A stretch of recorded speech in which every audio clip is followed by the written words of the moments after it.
Hello to all the viewers and welcome to yet another edition of Showtime. I'm your host, Lyngdoh. This week, we dwell on concepts and ideas which I believe have opened up space for meaningful dialogue. The geniuses on this episode have reclaimed, revived and redefined historically restricted notions, changing the rules of the game. It's time to meet my guests.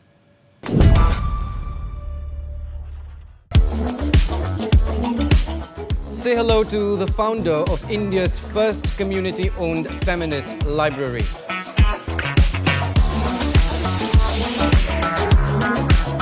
The traveling theatre group delivering art at people's doorstep.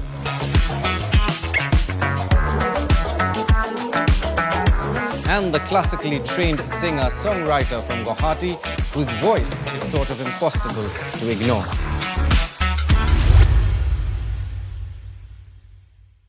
My first guest this week is the founder of Sister Library, a community-owned, community-run feminist library engaging in in-depth reflection on the visual and reading culture of our times.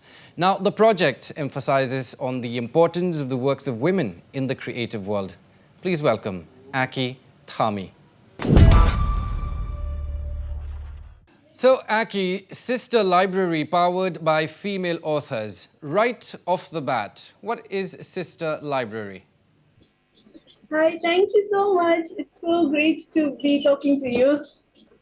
So we are a feminist library that is community run. We are run by volunteers.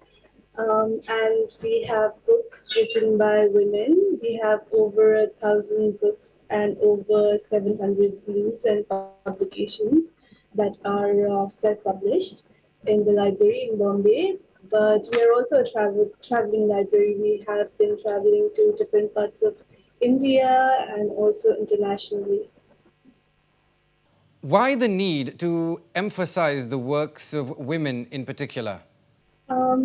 Because there isn't a lot of reading of works that are done by women that is in schools and colleges, and we are kind of conditioned into looking at the world through a male perspective.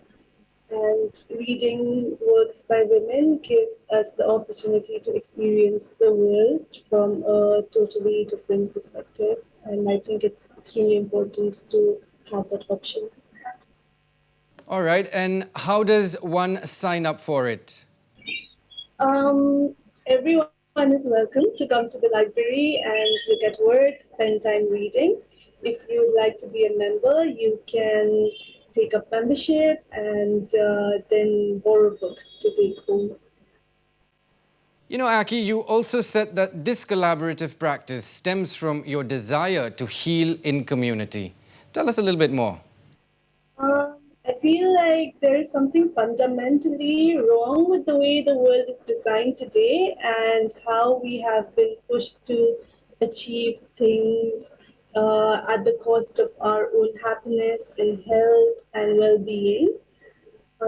So being in this system inadvertently hurts us and damages us. And so the flaws in the society that we see today is because we as individuals are flawed. And I just felt like there has to be some form of healing, and I could not heal alone by myself in isolation. No matter how much I tried, it would not be of, it would not last very long because I would have to go back to the same community, to the society, and then have to deal with the same issues again. And so I realized that the best way to heal would be to heal together in community so that we have like a healthier community that functions and then also helps more and more people and then slowly change the world. Yeah, so that is where the desire to heal in community comes from. So how do you create the printed materials to display then? So it's every time I travel to a different location, the curation is different.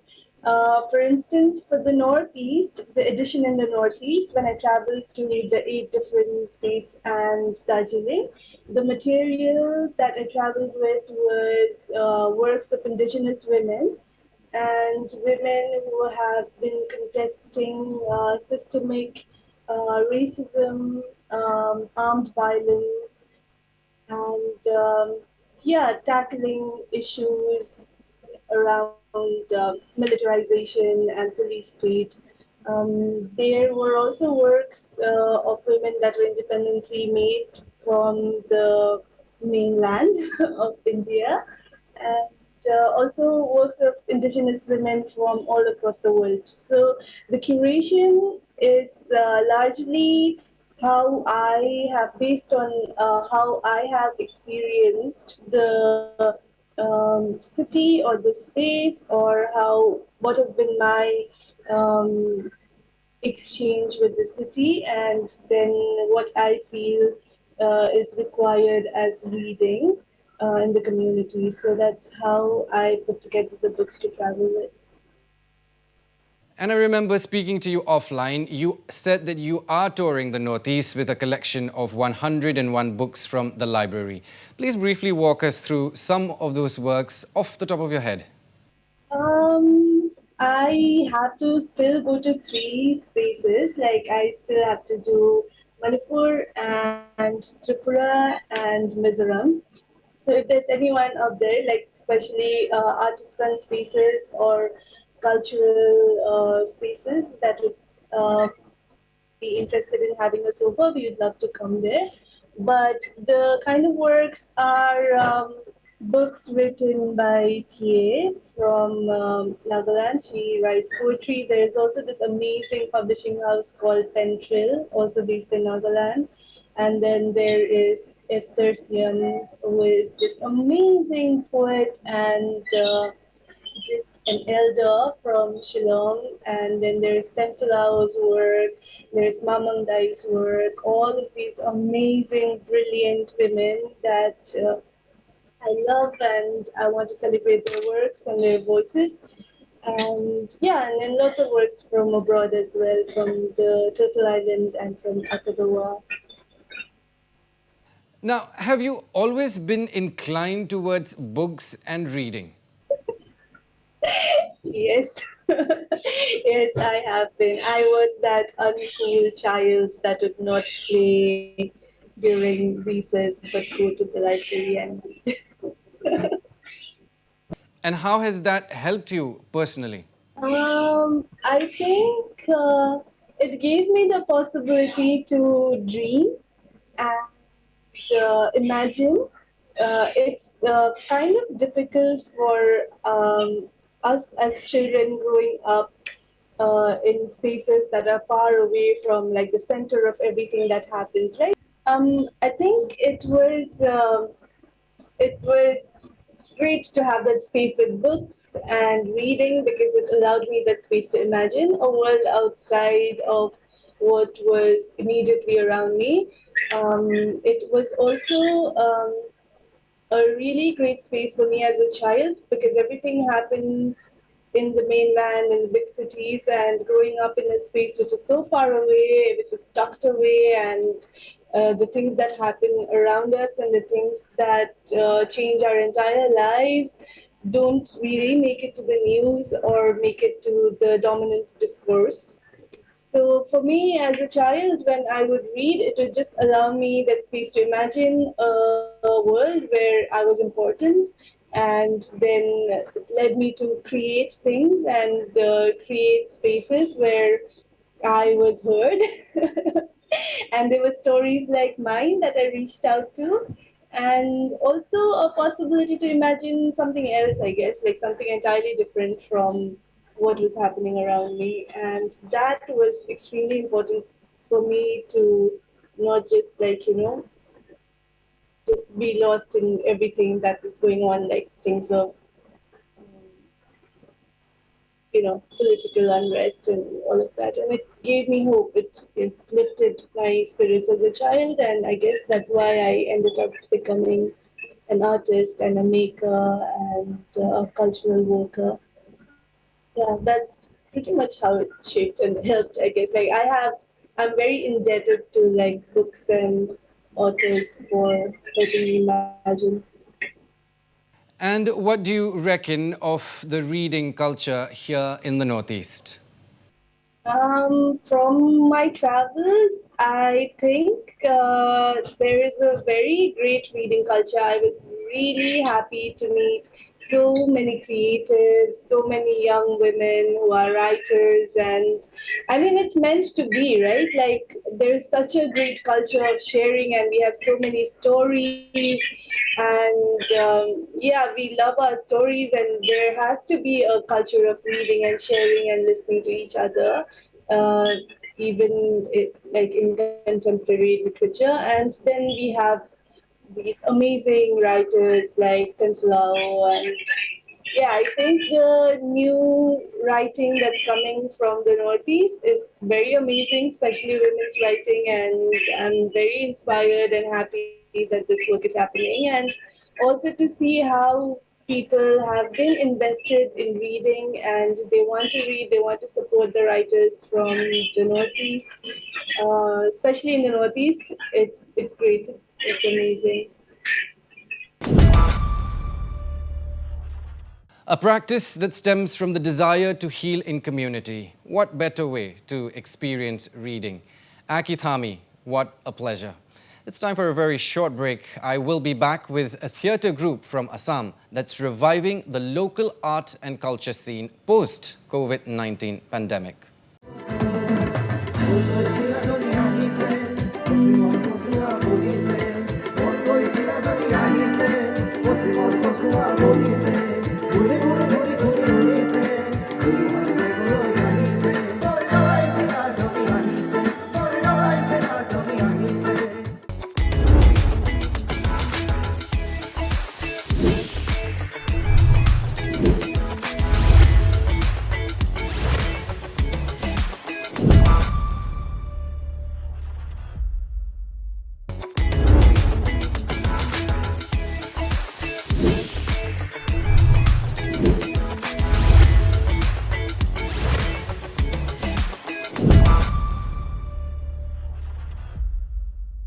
Welcome back, viewers. My fascination with the mobile theatre industry took me to Nolbari district in Assam. I had the privilege to meet the producer and founder of Bordoi Sila Theatre, Nazrul Islam, his son and the assistant producer, IFTIKARUL Islam, just in time before the theatre heads for its very first tour after the COVID-19 pandemic forced a pause in their performances. Take a look at this.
IFTIKARUL Islam, first of all, welcome to the program. Thank you very much, Aaron. Thank you very much. My first question to you, why don't you tell us a little bit what Bordoi Sila Theatre is all about and how does it operate?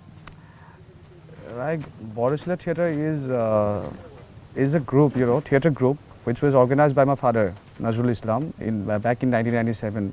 And now this year we are having our 25th anniversary, as I have told you before. Yes, Also, yeah. yeah.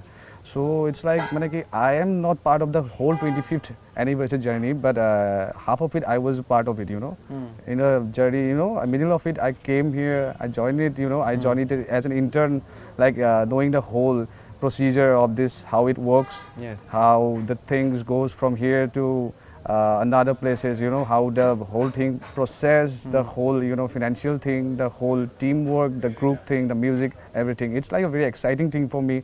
So I just got indulged into it, involved into it, and now I'm a part of it actually. So, just out of curiosity, Yeah. what narrative technique does a moving theatre employ? The moving theatre, it was started way back in the 60s, in Assam, like the Jatra party, if you ever heard it about the Jatra party. And then it was like, you can say it improvised, it was developed into a more sophisticated way, and that's called the mobile theatre thing, in Assam. And the most interesting thing about the mobile theatre thing that we have two operating stage. Right now we are on one of those stages. So it's like the whole staff and the crew members, we travel through buses, we have our own tour bus, we have our trucks, we load everything is like we can assemble the whole stage, we move from one place to another. There is a whole team, like the settings team, the light, the sound, they have their own departments, they operate in their own departments, they have their own responsibilities, and it's a teamwork. As a whole, you can say. So, we have different forms of theatres. Yeah. How is it different from other forms, and a little bit of, the peculiarity of this type of theatre? Well, the main thing is the authenticity of the Assamese tradition, you can, here you can find the household stories, like the family stories, and like there are also like social messaging kind of stories. We went to different kinds of villages, and like we can create campaigning also, awareness campaign also, like my father used to have this NGO like Anging Naityagosti, where we used to promote HIV AIDS awareness thing. And then this mobile theatre, we also have this dance drama, we say dance drama, where we have promote various kinds of topics, like from malaria, from this AIDS also was included, and then like the drugs thing also. It's all like, it's like it's a combination of like tradition and and awareness also at the same time. Yeah. Needless to say, the pandemic has altered things for all of us. Yes, sir. How has it impacted the moving theatre and the artists in particular? Well, it has impacted largely, actually. We're on the roads, we are having our tour when the pandemic, started. We were on Upper Assam near Tiok. We're having our pandal on Tiok. Then suddenly we get a letter from the DC asking us to stop the shows. And as we are all planned, the theatre group always move in move from this place to this place in a certain order, in agreements. We have agreements with the committees. Right. So then suddenly we have to cancel all the agreements, which we take money also, advance money and all that thing. And then some committees said that we have to return it, and some said, well, let's have it. But whenever it started again after the pandemic, it's like that. And most of the committees have really supported the whole industry, it's not like they wanted their money back or something like that. Some have asked for it, but most of them have really, they have shown their generosity, towards the mobile theatre industry, and asking us to, do the favor of, keep the booking for the when the pandemic gets over, and then when we come back to the, scene again, then they will operate again. That brings me to my follow-up question. So can intervention from the government at all save the For the theatre? first ever time after the pandemic, the government had intervened, like giving us a grant money for the losses we have had due to the pandemic. So it's like we have gotten certain amount of money from the government for the very first time. It's not like the government have not intervened in mobile theatre industry before that. It's after the pandemic that the government had intervened in this mobile theatre industry. Yeah. So now, now that it's bounced back after 2 years, so what do you think are some of the techniques that, the theatre should adopt now to fit into the so-called new normal? Okay, the main thing is the mobile theatre is consists of mostly with skilled people. They're not educated people. They're not academic people who are coming and working like here. They're all skilled people. They have learned practical. There is the most important thing about most important and a very interesting thing is that most of the workers or the laborers, whoever is included in this, involved in this theatre thing, they are mostly practically developed people. They develop themselves through the practical knowledge. It's not like they have their theoretical or something like that or something like academical thing. It's not like that. It's not included here, and they're doing their thing very nice. Very nice and sweet, and it's like that. It's going like that. And most importantly, we can improvise in each and every sector, like from the music, from the lights, from the stage, we can improvise. But at the same time, we have to see more. There are 120, 150 families are involved in this industry. Like each and every member of the family has his own family, and if we can improvise, today's technology has developed a lot. If we want, everything has been digitalized, and if we include this digital thing in this mobile theatre, then most of the labor people will lose their jobs. So we want to uphold that ethics, that we uphold the whole Assamese people, we work for the Assamese people. Let's get together, let's grow together.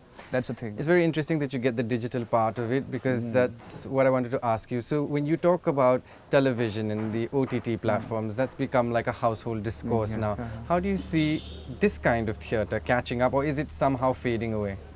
No, it is not fading away, because in theatre there is a live connection of the audience and the stage. That is the most important thing, and the main thing that attracts the audience to come here is the relation, the connection. The excitement builds up whenever somebody enters into the hall, they sit, the stage is in front of you, and that cannot be created by the OTT or any kind of film like that. That the digital media cannot, create that, excitement. And that is the, you can say the X factor of mobile theatre thing. I like how you put that, the X factor of mobile thing. Well, my next question to you is, I'm very pleased and fortunate to be here that you guys are celebrating 25 years for being in the business. Now tell us, what plans do you have and how do you intend to celebrate it? We will have a grand celebration at the end of this session actually. We'll have 2-3 days of, ceremonies, like we will conduct some, art competition also, then this drama competition we are planning to do so, and we'll have a like this cultural night, like we'll call the renowned artist singers of Assam. Then it will be a great celebration. We're planning like that if the pandemic never comes back again. Well, exactly. Let's hope for the best. Of course. I don't want you to reveal everything, but for now, since you're preparing for the next show, so what is Bordersilla working at the moment? Okay, Bordersilla is very much, excited about taking a story, the Phasi Khat Raskwa, the drama. It's itself very renowned in Assam, It was a play based on a true story. Okay, a magistrate, it's based on a magistrate who killed his whole family. Okay. And why he killed his whole family and all, it will be, revealed in this whole drama. And it's based on a true story. So I am very excited. And the most important thing is Tapan Das, the legendary face of Assam. He's doing that, role. So for me, it's a, like a moment to really cherish actually. Right. So I am really looking forward for it, to watch it, live on stage. So my last question to you is, you've traveled the length and breadth of Assam. How has the response been from people in particular when you go out and, do and stage a play like this? How has the response been from them? People are very much, welcoming. It's like a celebration. Whenever a theatre goes from from Lower Assam to Upper Assam, in each and every village or each and every town we go, we always have a huge response from the audience. They really greet us with, the gamusa, and all. And we always, it's like a grand celebration in that place. The whole team, the village people, they come, they greet us, they bring us their traditional food and all. And it's like always a celebration whenever we tour, around Assam, actually. IFTIKARUL Islam, very insightful. Thank you so much for your time and for having myself and the crew here as well. Thank you so much. Thank you very much. I was transported to a universe I thought was splendid. Bordersilla Theatre will complete 25 years in the mobile theatre industry at the end of the season. IFTIKARUL Islam, very kind. We will take another quick breather here on the show. Coming up next is the singer-songwriter from Guwahati with vocals I thought are absolutely note perfect. यूं तो तुम्हें है बताने बहुत बात है, तुम्हें गुफ्तगू होने को कब से बेताब है, मगर यूं हालात हैं ये सारे ख्याल खतरनाक हैं, तुम्हारे लबों पर मेरे होंठ क्या बात है, मेरे कांधे पर सिर तुम्हारा मेरा ख्वाब है, मगर यूं हालात हैं ये सारे ख्याल खतरनाक हैं.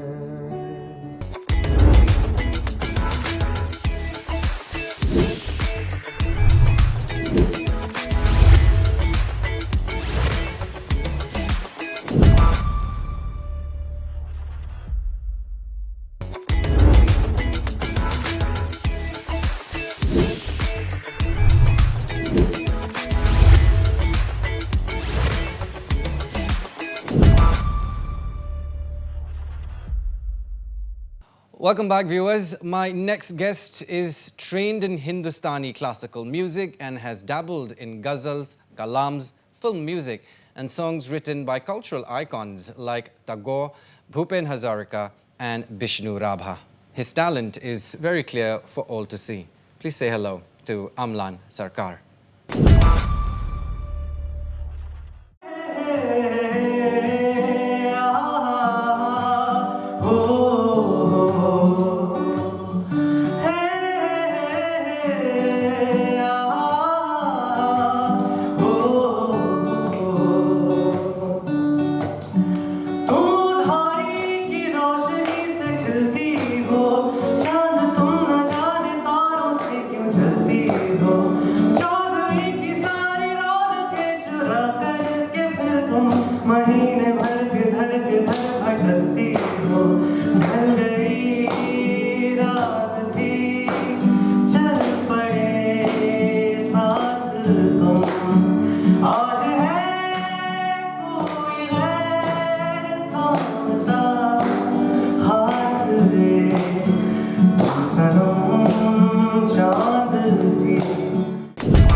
AMLAN SARKAR, when did your tryst with music begin? Thank you, Aaron. Thank you for having me here. It's wonderful to be here. I've watched a couple of your episodes and it's nice to be here. Okay, so it actually began quite early.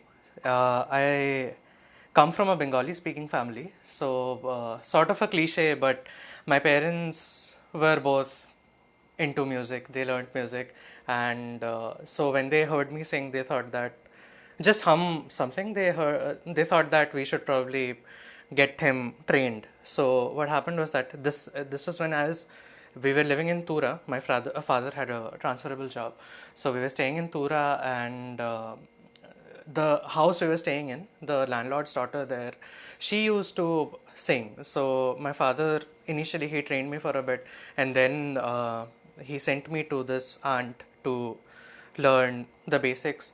And then we came to Guwahati, and from there on, I started training a bit more professionally, a bit more regularly with my Madam Tanushree De, and then I moved on to other teachers. There was this person called Kamran Khan who taught me about ghazals and Hindustani music and about Sufi music, which remains an area of interest. And then we went to Nand Banerjee, whom I have been in touch with ever since, and who taught me a lot of not just singing but also introduced me to instruments, how to play them, and introduced me to Western music. So yeah, it's been a long journey. If I have to think about it, it's probably been 16 years since I've been in touch with music in some form or the other. So where do you lean to when it comes to your personal style of music? So I think it's actually a mix of a lot of things. Fundamentally, I'm fond of anything that has good writing, good composition, and it's really a range. It's not just one thing, because I came in contact with different teachers, different people, different cultures. So I sort of picked up a little bit of from here, from there. If I had to really define it, I would say that my zone, so as to say, would be something between Sufi music and then a little bit of ghazals and light classical and all of that, combined with Hindustani classical, and but also I also like to listen to some jazz and a lot of instrumental music, instrumental stuff, not just from India but from outside as well. So yeah, it's really a mix of a lot of things. As a Bengali, as someone who grew up in Assam, I also lean a lot towards Rabindra Sangeet and towards Rabha Sangeet and songs of Bhupen Hazarika. Tell us a little bit about your very first song, Chandni Raat. Oh, so yeah, Chandni Raat, the first song I wrote ever. This happened while I was studying in Delhi, doing my undergrad, and I had just gone back to Delhi from home. And the day I went, it was a full moon night. So while I was getting down from the bus or something, I saw the moon, and it was a really nice, bright, shining moon. But around the same time, I was also thinking about the moon in slightly different terms. I was thinking about how the brilliance of the moon is actually borrowed from the sun, and how it overshadows the stars and all of those things. So I'd written something about this quality of the moon, these things which usually remain hidden, and then that traveled into the song, and it became sort of a subversive take on the usual people comparing their lover to the moon. The first 4 lines actually came sort of spontaneously for me, but then I took some months to build on the song, and then it was half done for a long time. And then again, I came back to it later and finished it.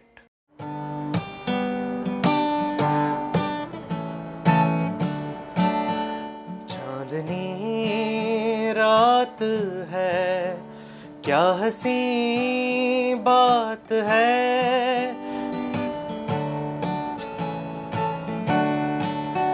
चांदनी रात है, क्या हसी बात है, हमको तुम याद हो, तुम भी तो चांद हो, आज है बात ये जो खिली रात ये, तुम सनम चांद थी, तुम सितम चांद सी, चांदनी रात है,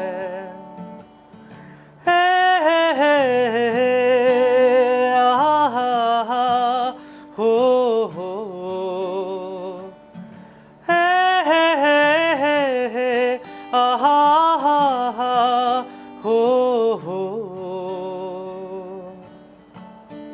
तुम उधारी की रोशनी से खिलती हो, चांद तुम न जाने तारों से क्यों जलती हो, चौदहवीं की सारी रौनकें चुरा करके फिर तुम महीने भर किधर भटकती हो, ढल गई रात थी, चल पड़े साथ तुम, आज है कोई गैर थामता हाथ ये, तुम सनम चांद थी, तुम सितम चांद सी, आज है बात ये, आज चांदनी रात है, चांदनी रात है।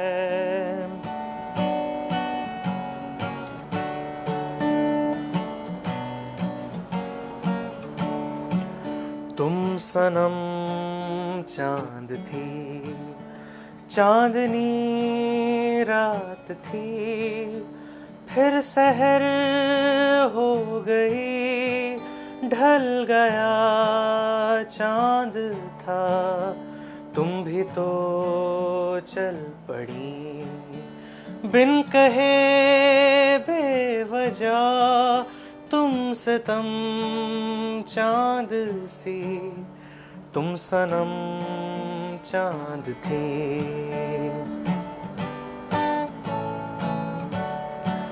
तुम तो बूंद भर ही नूर बरसाती हो, फिर भला यूं क्या गुरूर तुम जताती हो। महीने भर में एक झलक ही मिलती हो, तब भी वहां भी थोड़ा दूर से सताती हो। ढल गई रात थी, चल पड़े साथ तुम, आज फिर कोई गैर थामता हाथ ये, तुम सनम चांद थी, तुम सितम चांद सी, आज है बात ये, आज चांदनी रात है, चांदनी रात है। And Amlan, songwriting, I reckon, is not easy. How do you personally approach it? Is there a method to the madness? So the method, I think, is to not have one particular method. So different songs, I think, need to be approached in different ways. Sometimes it's the tune that will come to you first. As in the case of Chandni Raat, the initial 4 lines, the tune and the lyrics almost came spontaneously to me. So sometimes it's the lyrics which you build around first, or the concept, and then you start to sort of fit things under a rhyme, poetically, and then you sort of frame a tune around the lyrical structure. So it depends from song to song. I think the only method really is just be in touch with your language and be in touch with your music and keep thinking. Yeah. It's very rare to find someone your age with an interest in ghazals, kalams, very niche. How do you see this style gaining momentum in the future? I personally got into ghazals and kalams through my teacher Kamran Khan, to whom I went for a couple of years. It really attracted me from the beginning. Today, what I see and what I feel about ghazals or kalams being such a niche is, one thing is that there are sort of gatekeepers who are very pedantic about the presentation. So, and I think at some level this is doing a harm, because ultimately culture can only survive if it keeps evolving, right? So it's not static. You cannot hold it back. You cannot say that this is the only way we do things and we will not do it any other way. Even for the fact that ghazals or kalams or that kind of music, even thumri, all of these are sung with a harmonium. But the harmonium is a Western concept. The harmonium is a Western instrument. So if you are so adamant about it having to be sung in that particular way, I think it's also sort of, it just loses the point. You just lose the plot. I think what's happening right now with ghazals is very interesting, and a lot of it is coming from outside the subcontinent. Ali Sethi, who lives in New York, and the way he's imagining ghazals, or Aruj Aftab, who won a Grammy for her ghazals, or even within the subcontinent, when Hariharan was more active, he did an album with Leslie Lewis, and they sort of imagined ghazals in a blues space, or the way Papan is doing, or other people. So I think that is really important, and this constant rethinking of presentation, of expanding the horizons of cultures is really important. Otherwise, this will remain a niche. This will not gain momentum. At the same time, I do think that there is some value in original work. The way forward would be, if you are taking on this art in this age, then you have to reinvent it totally. Now, in your opinion, what are some of the qualities that make up a solid singer-songwriter? So I just think of myself as a musician, not particularly a singer-songwriter, but I think what's really important for any musician or any artist, and especially for someone who is dealing with language as a songwriter or a singer-songwriter, is to have an idea about what's happening around you, to read, to be updated with your language, to know the many forms it can take, and to just be aware, to know about what you are writing, sort of, to say. You have to enrich yourself with more reading, more listening. You have to open yourself up to different forms of music. You have to know what other people are doing, because art, ultimately, at the end of the day, all art is derivative, right? So for it to be more derivative, for you to really like get the most out of it, you need to take from multiple places, take from multiple areas. And this is not just take from art, but also take from other things that's happening around you. Art is a constant process of interaction with the world. This is your response to what is happening around you. And how would you describe the music scene in the Northeast? So the music scene in Northeast, I feel, is very diverse, very vibrant, but also I feel that it's sort of compartmentalized, like put into a box. All of the things have been put into one box. It's sort of homogenized, and there are some artists who have become dominant. So now there's only focus on that, and much less focus on, say, other art forms, other music styles, other genres. So, for example, the way rock or metal have this immense momentum in the Northeast, I think sometimes there's a tendency to sideline other genres or other styles that are happening here, because there's so much attention to that. Or in Assam, say, Bihu.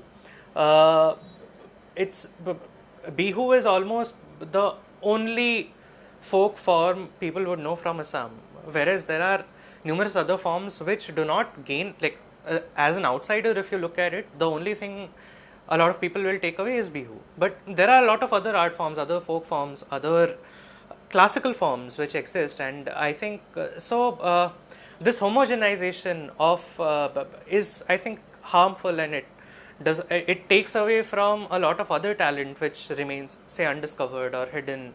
Music of any place, music of even just one city or one town cannot be monolithic, because there'll always be other cultures around it. But I feel there's a lot of talent, a lot of potential, a lot of interesting things happening which are waiting to come out. Some have come out. And so I think there's a lot of things which remain sidelined or unexplored, and somehow this monolithization or homogenization or just focusing on one form also affects artists, because they feel that to remain viral, to remain popular, to remain relevant, they have to do the same things that other people are doing. And finally, what are you singing for us today? Oh, okay. So I will sing Khaternak. This is a song I wrote back in 2020, and this is about just the longing for someone's lover, but also realizing that in a lot of ways loving someone is really dangerous, especially here. And yeah, it's just not like, I wrote it in the context of the pandemic, but I feel especially in India, love can be a really dangerous thing. It can be a really Khaternak thing for the society and for the people around you, because there are just so many constraints, right? There are so many things tying you up. So it's a song about all of that and the longing, but realizing that it has to remain a longing because the situation is not very conducive.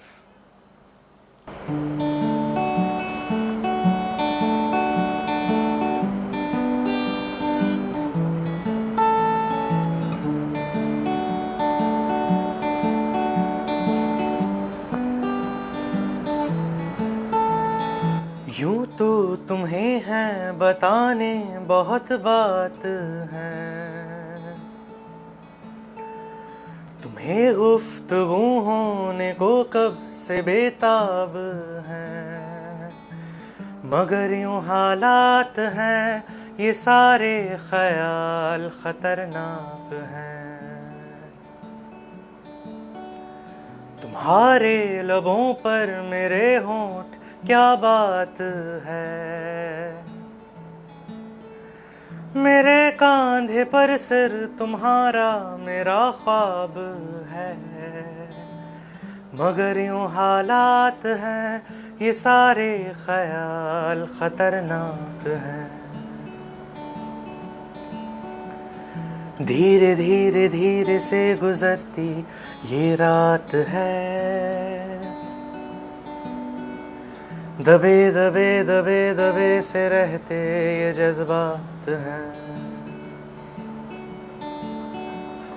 धीरे धीरे धीरे से गुजरती ये रात है, दबे दबे दबे दबे से रहते ये जज्बात हैं। इरादा जहां भर का हो सैर तू साथ है, उधर दिन ये डूबे इधर हाथों में हाथ है, मगर यूं हालात हैं यूं मिलना तुम्हें खतरनाक है। ख्वाहिश मेरी पीठ पर तेरे अल्फाज हैं कि तुमसे लिपट कर गुजरती हर एक रात है, मगर यूं हालात हैं ये सारे ख्याल खतरनाक हैं। धीरे धीरे धीरे से गुजरती ये रात है, दबे दबे दबे दबे से रहते ये जज्बात हैं। धीरे धीरे धीरे से गुजरती ये रात है,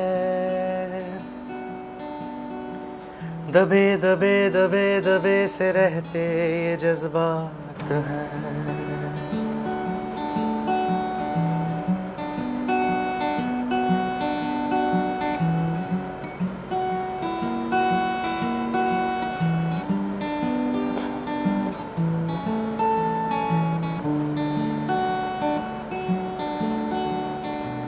ये दूरी है जरूरी कहते हैं जिनको है पूरी कहानी मिली, मगर खबर के धर है उनको जो ये दास्तां है अधूरी चली।